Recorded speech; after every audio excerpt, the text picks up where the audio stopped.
Hey everyone, 99% of you watching aren't subscribed. Let's change that.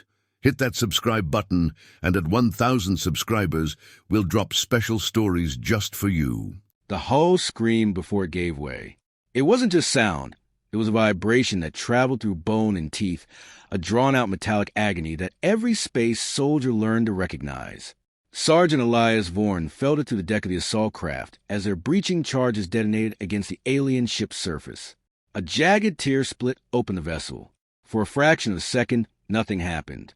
Then the void rushed in. Fragments of organic plating peeled back like flesh under pressure, curling outward as atmosphere bled violently into space. A cloud of shimmering vapor erupted from the wound, glowing faintly under the harsh beams of human floodlights. "SEAL breach perimeter," came the voice of Lieutenant Harrow over comms. "Boarding team, go, go, go." Elias didn't hesitate. His mag boots locked into place with a heavy clack as he stepped forward, leading his squad across the narrow boarding bridge. The gap between ships yawned beneath them, an endless drop into cold, silent black. He didn't look down. "Stay tight," he ordered. "Weapons hot." Behind him, 5 soldiers followed in perfect formation. Private Run, the youngest, breathed too loudly over comms. Corporal Dane adjusted his grip on his rifle again and again. Veteran instincts. Fear disguised as readiness. Elias felt it too, but fear didn't matter. They crossed into the alien vessel.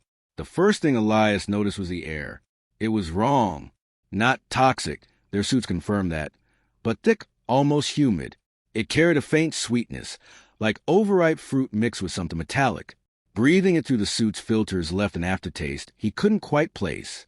"Atmosphere stable," Wren reported, though his voice carried uncertainty. "But composition's weird." "Define weird." Dane muttered. Wren hesitated. "Organic." Elias glanced at the walls. They weren't metal, not in any way he understood. The corridor curved like the inside of a rib cage, its surface ridged and faintly pulsing. Veins of dim light ran along it, reacting subtly as the squad moved forward. The ship wasn't just built, it was grown. Command said biotech. Dane said quietly, "Didn't think they meant this." Elias reached out briefly, gloved fingers brushing the wall. It twitched. He pulled his hand back immediately. "Don't touch anything," he said. Too late. The corridor shifted slightly, as if aware of them now. They advanced deeper. Every step echoed strangely, not sharp and metallic, but dampened, absorbed by the living structure around them. Their helmet lights cut through the dim bioluminescence, casting long, distorted shadows that seemed to ripple along the curved surfaces. "Motion ahead," Wren whispered. Elias raised a fist. The squad froze. At the far end of the corridor, something moved. Tall, slender. It stepped into the light. The alien! Its body was encased in layered plating that resembled armor, but flowed like muscle beneath a translucent shell. Its head tilted slightly, as if studying them. No visible eyes, just a smooth surface broken by faint, shifting patterns of light. It held a weapon, grown, not built, its form branching like bone. For a moment, no one moved. Then the alien took a step forward. Elias fired. The corridor exploded with gunfire. Bright flashes illuminated the organic walls as rounds tore into the creature's body. It staggered, the weapon slipping from its grasp before it collapsed to the floor in a twitching heap. Silence followed. Heavy, immediate. "Target down," Dane said, though his voice lacked conviction. Elias approached cautiously, rifle still trained. The alien's body convulsed once more, then stilled. Up close, it looked less like an enemy and more like something unfinished, its surface shifting faintly even in death, as if the ship itself hadn't yet accepted the loss. Elias felt a chill. "Did it fire?" Wren asked. Elias replayed the moment in his mind. The alien had raised its weapon, but it hadn't shot. "No," Elias said finally. No one spoke after that. They moved on. The corridor opened into a wider passage, branching in multiple directions. Faint pulses of light traveled along the walls like signals, converging toward the deeper sections of a ship. "Reading energy signatures further in," Wren said. "Multiple. Hostiles?" Dane asked. Ren hesitated again. Unknown.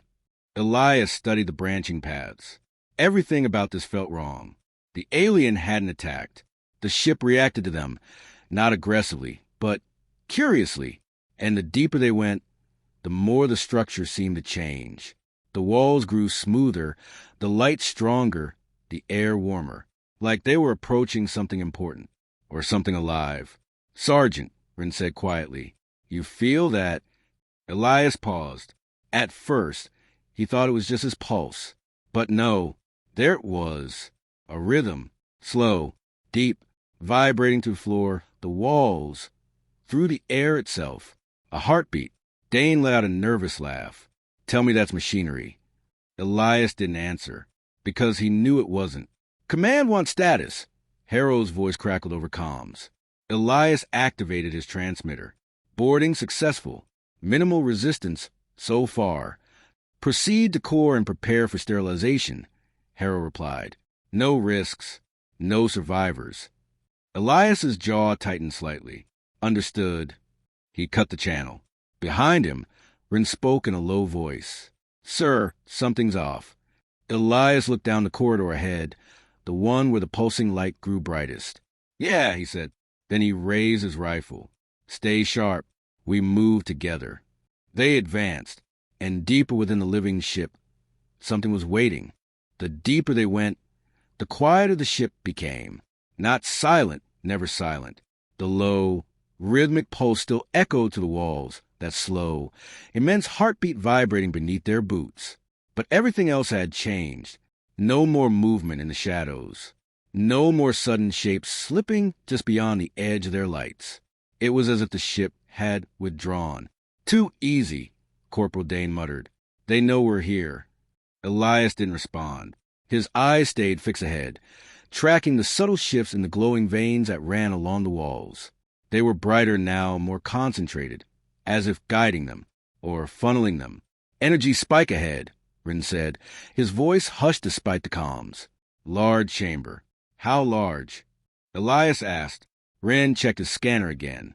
Bigger than anything we've seen so far. Could be central. The word hung in the air. Core. Objective. Burn it. Elias tightened his grip on his rifle. Stack up. The squad formed behind him as they approached a wide, organic archway. The opening pulsed faintly, its edges flexing like a living membrane. Dane leaned in slightly. You think it's a door or a throat? Doesn't matter. Elias said, we go through. He stepped forward. The membrane parted. The chamber beyond took their breath away. It was vast, far larger than the ship's exterior should have allowed. The ceiling arched high above, disappearing into soft, shifting light.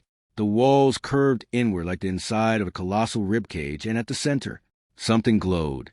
A massive, suspended structure, part organ, part machine, hung in the air, tethered by thick, vein-like tendrils that pulsed with energy. Light flowed through it in slow waves, like blood through a heart. Ren exhaled shakily. That's not propulsion. No, Elias said quietly. He didn't know what it was, but he knew it mattered. Then, movement, contact. Dane snapped. Rifles came up instantly, but Elias raised his hand just as fast. Hold. A figure stepped into the open, not rushing, not attacking, walking. The alien was taller than the others they had encountered, its form more defined, its armor more intricate. Layers of chitin-like plating rose along its shoulders and spine, forming ridges that resembled a crown or mantle of rank. Its movements were slow, deliberate, and its hands, if they could be called that, were empty. The squad remained frozen, weapons trained. The alien stopped several meters away. Then, slowly it lowered itself. One knee touched the ground. Ren whispered, "What is it doing?" Elias didn't answer, because he understood. It wasn't surrendering. It was pleading. Wait. The word crackled through their comms. Distorted, broken, but unmistakably human. Every soldier stiffened. Dane's voice dropped to a whisper. You heard that, right? I heard it, Elias said. The alien's head tilted slightly, its body trembling with the effort of producing the sound. Wait, please. The pronunciation was uneven, as if each syllable had to be forced through an unfamiliar anatomy. But the meaning was clear. Elias stepped forward, rifle still raised but no longer aimed directly at the creature. "You speak our language?" he demanded. The alien's chest rose and fell slowly. "Learned from you." "How?" "Signals, transmissions, your voices." It struggled, as if even forming the words was painful. Behind Elias, Rin whispered, "Sir, that's impossible." "No," Elias said quietly. "It's not." He had seen stranger things in war, but not like this. Never like this. The alien lifted its head. Though it had no visible eyes, Elias felt its gaze lock onto him. Sharp, focused, aware. "You must not go further," it said. Its voice was steadier now. Urgent. Elias's expression hardened. "We don't take orders from you." "Not orders," the alien replied quickly. "Warning." Dane scoffed. "Yeah? About what?" The alien didn't answer immediately.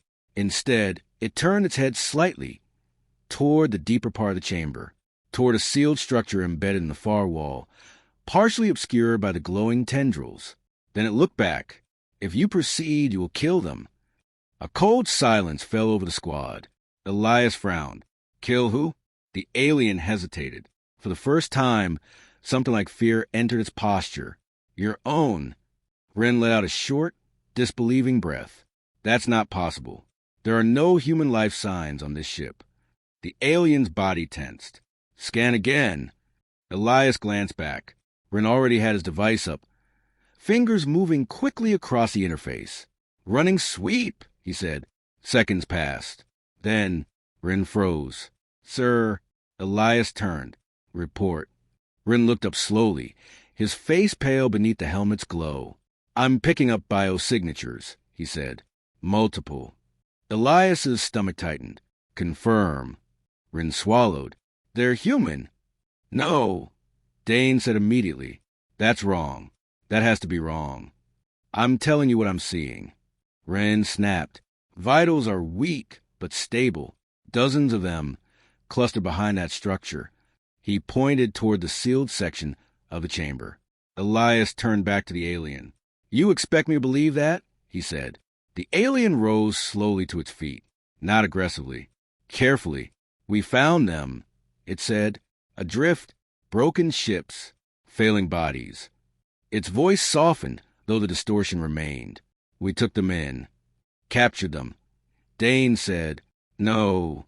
The word came sharply this time, stronger than anything the alien had spoken before. "Save them." Elias stepped closer. "Then show me." The alien hesitated. Every movement in its body seemed to ripple with tension.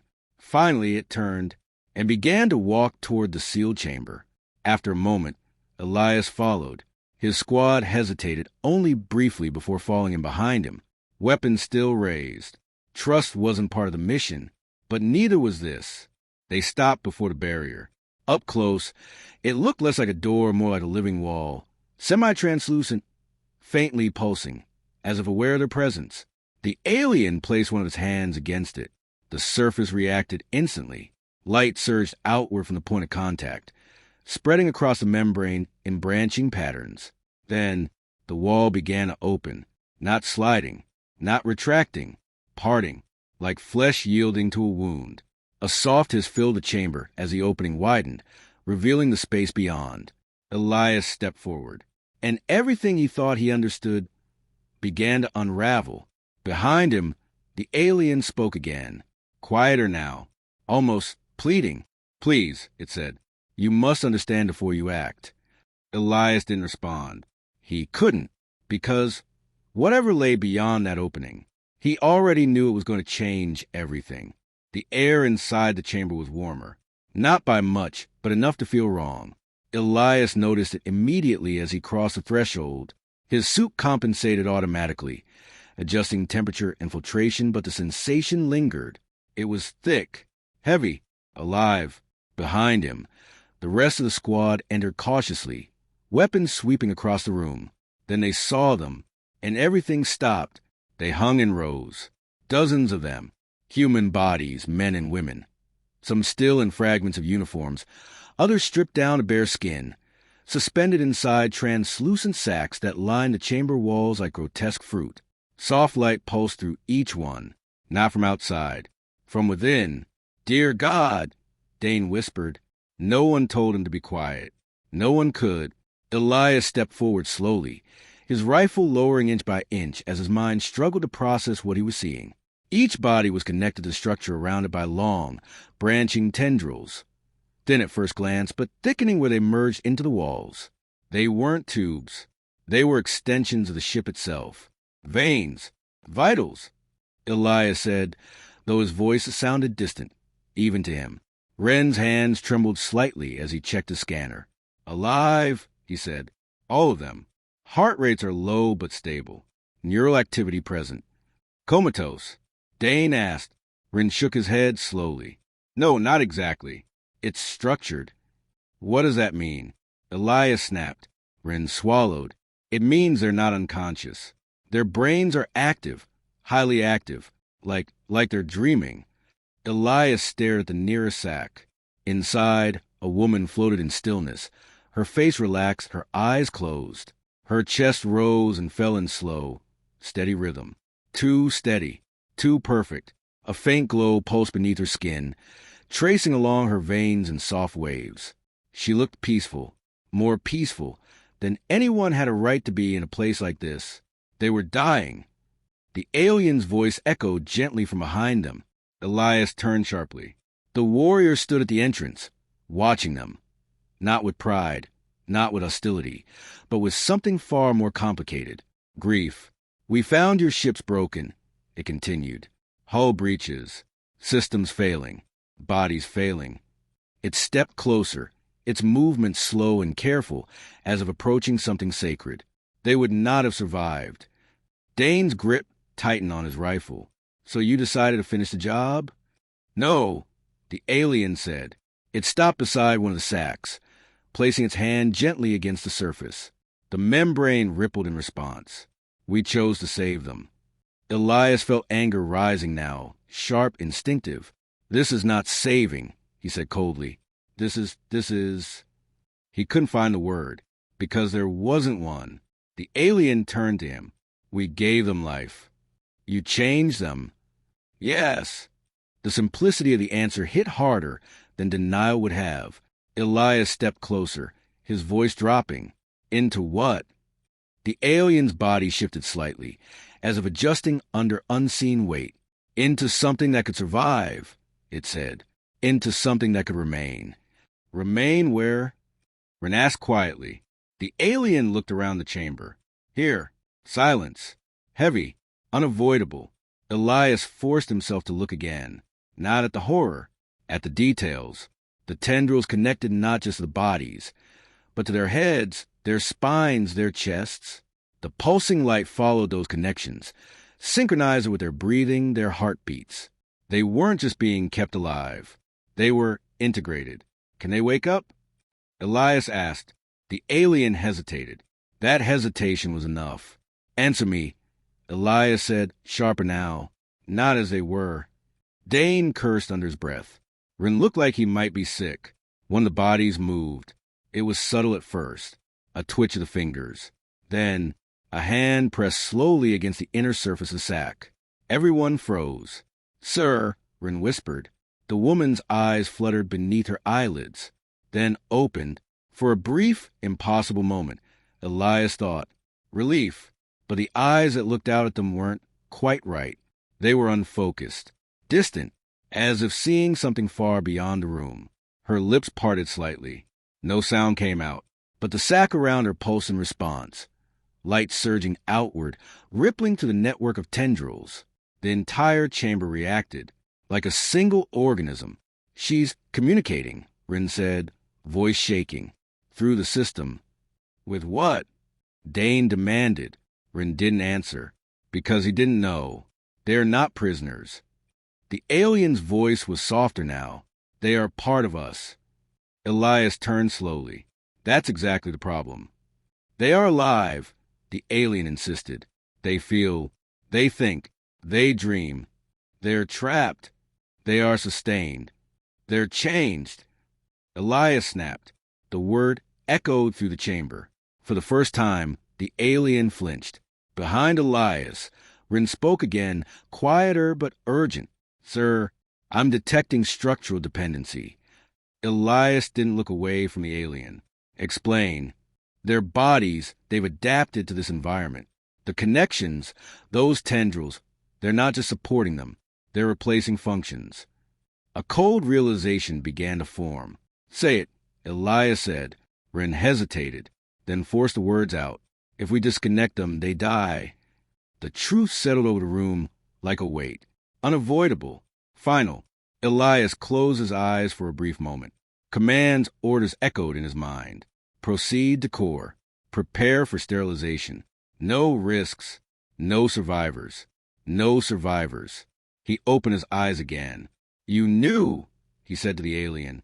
Yes, and you still brought us here. You needed to see, the alien replied. Elias's jaw tightened. Why? The alien's answer came without hesitation. Because you will destroy this ship. Not a question, a certainty. And if you do it without understanding, then you are not saving your people. It's step closer. You are killing them. Elias looked back at the chamber, at the rows of human bodies, at the faint, synchronized pulse of light moving through them like a shared heartbeat, at the woman still pressing her hand weakly against the sack, alive, but no longer entirely human. Behind him, Dane spoke in a low, strained voice. Sir, what are your orders? Elias didn't answer immediately, because for the first time since the mission began, he didn't know, and that terrified him more than anything else in that room. The order sat in Elias's chest like a weight. He couldn't move. For a long moment, no one spoke. The chamber continued its slow, rhythmic pulse, light traveling to the tendrils, through the sacks, through the bodies suspended within. It was almost peaceful in a distant, unnatural way, like a heartbeat that didn't belong to any one body, but to all of them. Sir, Ren's voice was quiet, careful. We need to decide. Elias didn't turn. His eyes were fixed on the nearest sack. The woman inside, her hand still pressed weakly against the membrane. The glow beneath her skin flickered faintly now, reacting to something unseen, something shared. She wasn't struggling. She wasn't afraid. She was somewhere else. Can they hear us? Elias asked. The alien warrior stepped closer, its movement slower now, heavier. Yes, it said. Not as you do, but they are aware. Elias's jaw tightened. Then tell them. The alien tilted its head slightly. Tell them what? Elias finally looked at it. That we're here. A pause. Then the alien placed its hand against one of the tendrils. The entire chamber responded. Light surged outward, flowing from one body to the next in a cascading wave. The glow intensified, soft at first, then brighter. The woman's eyes opened again.